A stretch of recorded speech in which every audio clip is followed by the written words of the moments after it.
ಜೈಲಿಂದ ಆಚೆ ಬಂದ್ರೆ ಮುಗೀತು. ಮಾಜಿ ಕೈದಿಯನ್ನು ಹಣೆಪಟ್ಟಿ ಬಿದ್ದೇ ಬೀಳುತ್ತೆ. ಅದೇನು ಮಾಡೋಕ್ಕಾಗಲ್ಲ. ಈ ಸಮಾಜ ಇರೋದೇ ಹಾಗೆ.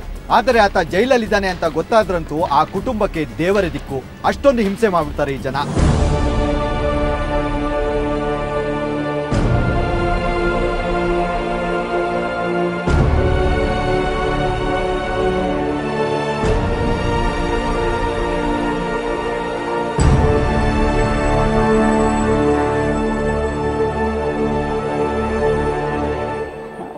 ಹಿಂದೆಲ್ಲ ನಮ್ಮ ಎದುರುಗಣನೆ ಮಾತಾಡ್ತಾರೆ ಕೆಲವರು ಜನ.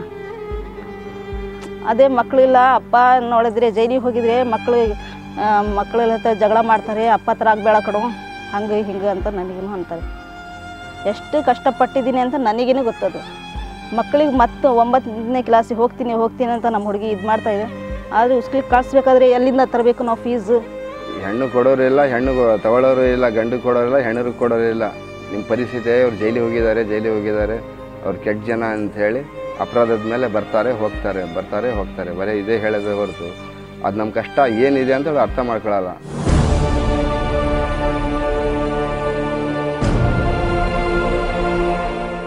ಹೆಂಗೆ ಜೋಡಿಸ್ಬೇಕು, ಅದರಲ್ಲಿ ಮಾಡಬೇಕು, ಏನು ಮಾಡಬೇಕು ಯೋಚನೆ ಬೇರೆ.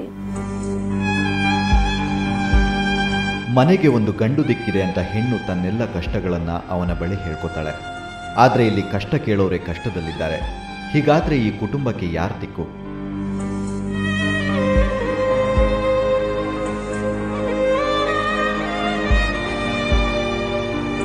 ಮಕ್ಕಳಿಗೆ ಕರ್ಕೊಂಡು ಯಾವ ಥರ ಅಣ್ಣ ತಂಗಿಯಲ್ಲಿ ಪಿಕ್ಚರಲ್ಲಿ ಹೊಳೆ ಹೋಗ್ಬಿಟ್ಟು ನುಗ್ತಾರೆ ಆ ಥರ ನುಗ್ಬಿಡೋಣ ಅಂತ ನಾನು ಮನಸ್ಸು ಮಾಡಿಬಿಡ್ತೀನಿ ಒಂದೊಂದ್ಸರಿ. ಇಲ್ಲ ಮಕ್ಕಳು ಭಾಳ ಕಷ್ಟ ಇದು ಹಾಳು ಮಾಡಬಾರ್ದು, ನಡಿಬೇಕು, ನಾವು ಏನಾರು ಮಾಡಿ ನಾವು ಕಷ್ಟಪಡಲೇಬೇಕು ಅಂತ ನಾವು ಮನಸ್ಸು ಮಾಡಿ ನಡೆಸ್ತಾ ಇದ್ದೀನಿ. ಯಾರಿಗೆ ಹೇಳ್ತೀರಿ? ಏನು ತೊಂದರೆ ಆಗ್ತೀರಿ ದೇವ್ರಿಗೆ ಹೇಳ್ಕೋಬೇಕು, ಸುಮ್ಕೆ ಆಗಬೇಕು. ಮಕ್ಕಳು ಎಲ್ಲ ಊಟ ಮಾಡಲ್ಲ, ಅಡುಗೆ ಮಾಡಿದ್ರೇನು ಹೋಗ್ಬಿಟ್ರು ಅಲ್ಲ ಅಂತ.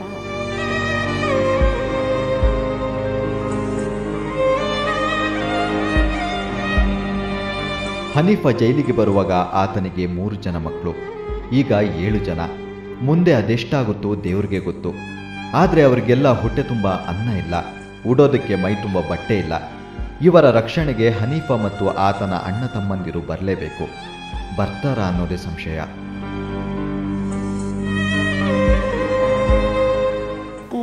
मैं 4 क्लास थी जब हमारे अब्बा को ये मर्डर हुआ। उसके बाद है ना हमारे अब्बा जेल को हुए। मुझे स्कूल को ये जमाने के वास्ते फ़ीस नहीं थी। हमारे अम्मी ने है ना हमारे मामा है ना बिलाल जाक स्कूल को फीस भर को स्कूल जमाए। हमारे घर में फुल तकलीफ़ है। ಬಿಡಿ ಉದ್ಬತ್ತಿ ಕಟ್ಟಿ ಏನೇನು ಕೂಲಿಗೆ ಮಾಡಿ ನಾವು ಮಕ್ಕಳಿಗೆ ಸಾಕಿದ್ದೀನಿ. ಅದು ನಮ್ಮದೇ ಚಿಂತೆ ಮಾಡ್ಕೊಂಡು ಈಗ ಸಾಯೋ ಪರಿಸ್ಥಿತಿಗೆ ಬಂದಿತ್ತೆ. ಮಕ್ಕಳು ಮರಿ ಎಲ್ಲ ಬಂಬಡಿ ಹೊಡಿತಾ ಇರ್ತಾರೆ. ಅದು ಏನು ಮಾಡೋದು? ಸುಖ ಸುಮ್ಮನೆ ಅನ್ಯಾಯಾಗಿ ನಾವು ಜೈಲು ಹೊಡಿತಿದ್ದೀವಲ್ಲ.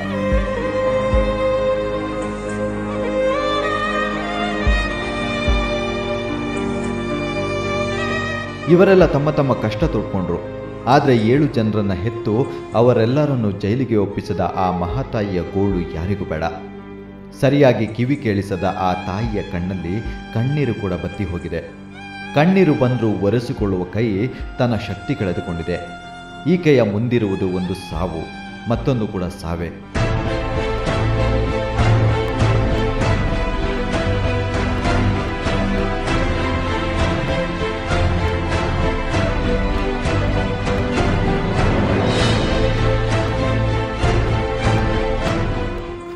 ಈ ಮಕ್ಕಳು ಜೈಲಿಗೆ ಇದ್ದಾರೆ, ಎಲ್ಲ 7 ಮಕ್ಕಳು ಜೈಲೊಳಗೆ ಇದ್ದಾರೆ.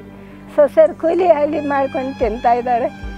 ನಾ ಏನೂ ಇಲ್ಲ, ಸುಮ್ಮನೆ ನಿಮ್ಮಂಥವ್ರು 10 ರೂಪಾಯಿನೂ 20 ರೂಪಾಯಿನೂ ಕೊಡ್ತಾರೆ. ನಾನು ಮಾಡ್ಕೊಂಡು ತಿಂತಾ ಇದ್ದೀನಿ ಗಂಜಿ. ಇಲ್ಲಿ ಹೋಗಿದ್ದೇನಪ್ಪ ಅಂದರೆ ಜೈಲಲ್ಲ, ಇದು ನರಗ. ಈ ನರಗದಾಗೆ ಕೊಳೆಯೋದಾಗ್ಬಿಟ್ಟಿದೆ. ನಮ್ಮ ಮನೆ ಪರಿಸ್ಥಿತಿ ಬೆಳಗ್ಗೆ ಸಂದ್ರೆ ಮಧ್ಯಾಹ್ನ ತಿಂದರೆ ಸಂಜೆ ಎಲ್ಲ ಆ ಪರಿಸ್ಥಿತಿ ನಮ್ಮದಾಗಿತ್ತು. ಎಲ್ಲ ಹಾಯಾಗಿ ನೆಮ್ಮದಿಯಾಗಿ ಎಲ್ಲ ಖುಷಿಯಾಗಿದ್ದಾರೆ. ಅಪ್ಪಾಜಿ ಬಂದಿದ್ದಾರೆ ಅಂಥೇಳಿ ಖುಷಿಯಾಗಿ ಎಲ್ಲ ನೆಮ್ಮದಿಯಾಗಿ ಜಾಲಾಗಿದ್ದಾರೆ. ಈಗ ಮತ್ತೆ ಹೋಗ್ತೀನಿ ಅಂತ ಹೇಳಿದ್ರೆ ಎಲ್ಲ ಪ್ರತಿಯೊಬ್ಬರು ಕೂಡಿ ಅಳ್ಕೊಂತ ಮತ್ತು ಹೋಗಬೇಡ್ರಿ ಇಲ್ಲೇ ಇದ್ಬಿಡ್ರಿ ಅಂಥೇಳಿ ಈ ರೀತಿ ಹೇಳ್ತಾರೆ. ಈಗ ನಮಗೆ ಸ್ಕೂಲಿಗೆ ಕಳ್ಸೋಗೇನೆ ದುಡ್ಡು ಆಗಲ್ಲ, ಮದುವೆ ಹಂಗೆ ಮಾಡಬೇಕು ಮಕ್ಕಳದು. ನಾವು ಭಾಳ ಕಷ್ಟ ಅಂದರೆ ಭಾಳ ಕಷ್ಟದಿಂದ ಇದ್ದೀವಿ. ಮೊದಲೇ ಹೊಸ ಬೇಗ ಬಿಟ್ಕೊಂಡು ಬಂದಿದ್ದಾರೆ, 8 ವರ್ಷಕ್ಕೆ ಏಕ ಬಿಟ್ಕೊಂಡು ಬಂದಿದ್ದಾರೆ. ಈಗ ಮಧ್ಯ 4-5 ವರ್ಷದಿಂದ ನಿಲ್ಲಿಸಿದ್ದಾರೆ, ಎಲ್ಲ ಕಡೆನೂ ಬಿಡ್ತಿದ್ದಾರೆ. ಈಗ ಇರೋದೇ ಇದು ಒಂದು ಕಡೆನೇ ನಿಲ್ಲಿಸಿರೋದು. ಈಗ ಅವ್ರಿಗೆ ಒಂದು ನ್ಯಾಯ, ನಮಗೆ ಒಂದು ನ್ಯಾಯ, ಹಂಗಾಗಿತ್ತೆ.